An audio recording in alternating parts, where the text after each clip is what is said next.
Bus conductor ಈಚೆ ನೇತಾಡ್ಕೊ ಹೋಗೋ time ಬರ್ತಾನೆ ಅಂತ ಅವ್ರಿಗೆ ಗೊತ್ತಿರ್ಲಿಲ್ವೇನೋ. Hi guys, good morning, welcome back to my new vlog. ಬೆಳಗ್ಗೆನೆ ಅಂಗಡಿ ಓಪನ್ ಮಾಡೋಕ್ಕೆ ಅಂತ ಬಂದೆ. ಅಂಗಡಿ ಓಪನ್ ಮಾಡೋ ಟೈಮಲ್ಲಿ ಏನು ಬಸ್ಗಳು ಹೆವಿ ರಶ್ ಇತ್ತು. ಕಂಡಕ್ಟರ್ ಸರ್ ಈಚೆ ನೇತಾಡ್ಕೊಂಡು ಹೋಗ್ತಾ ಇದ್ರು.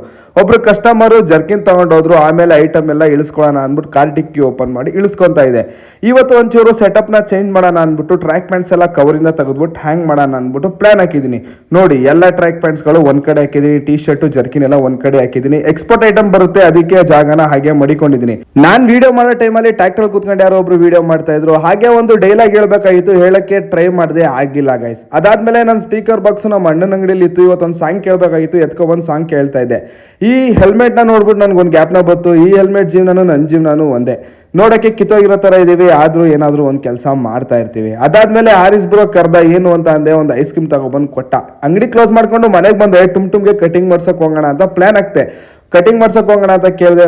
ಹೋಗೋಣ ಅಂತ ಅಂದ. ಸರಿ ಬಾ ಅಂದ್ಬಿಟ್ಟು ಕರ್ಕೊಂಡೋದೆ. ಕಟಿಂಗ್ ಶಾಪಲ್ಲಿ ಕೂರ್ಸಿದ್ರೆ ನನಗಂತೂ ಏನು ಹೆವಿ ಕೆಲಸ ಕೊಟ್ಬಿಟ್ಟ ಗೈಸ್ ಇವನು. ಆಮೇಲೆ ಸ್ಟಾರ್ಟ್ ಮಾಡಿದ್ವಿ. ಕಟಿಂಗ್ ಎಲ್ಲ ಮಾಡಿಸ್ಕೊಂಡು ನಾನು ಒಂದು ಕಡೆ ಹೋಗಿದ್ದೆ, ಫುಲ್ಲು ಕತ್ಲೆ ಜಾಗಕ್ಕೆ. ಮನೆಗೆ ಬಂದೆ. ಮನೆಗೆ ಬಂದ್ಮೇಲೆ ಟುಮ್ದು ನ್ಯೂ ಲುಕ್ ಹೇಗಿದೆ ಹಾಗೆ comment hockey. Love with care.